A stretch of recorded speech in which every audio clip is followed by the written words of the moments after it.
সাম্প্রতিক সময়ে গোটা দেশে বহু চর্চিত বিষয় হলো চন্দ্রযান-3 আর এই বিষয়কে সামনে রেখে সরস্বতী পুজো উপলক্ষে স্কুলের পড়ুয়াদের নিয়ে প্রতিযোগিতার আয়োজন করে তাক লাগিয়ে দিল জলপাইগুড়ির ফণীন্দ্রদেব প্রাথমিক বিদ্যালয় কর্তৃপক্ষ। শুধু তাই নয়, বিদ্যালয়ের সরস্বতী পুজো মণ্ডপের পাশেই এর একটি প্রদর্শনী করা হয় পুজো মণ্ডপ প্রাঙ্গণে, যেখানে কচি কাচাদের উৎসাহ ছিল চোখে পড়ার মতো।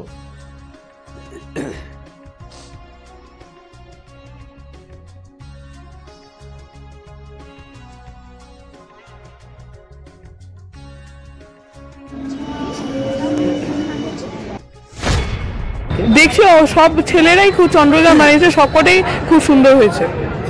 এই চন্দ্রযানের নাম আগে শুনেছো? হ্যাঁ, অনেকবার শুনেছি। চন্দ্রযান-3 ভারতে লঞ্চ হয়েছিল।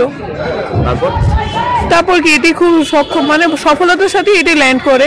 এবার তো আমাদের স্কুলে কোনো প্রজেক্ট ছিল না, তাই আমরা বানাতেও পারিনি, তাই ভাইদেরটাই দেখছি।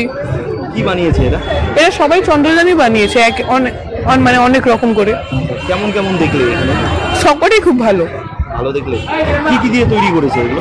এগুলো বেসিক্যালি হচ্ছে কাগজ, থার্মোকল আর তুলো এগুলো আর আঠা, এগুলো দিয়েই বানিয়েছে। ভালোই দেখলাম, এখানে চন্দ্রযান-3 বানাইছে, আরো অনেক কিছুই আছে ভালো।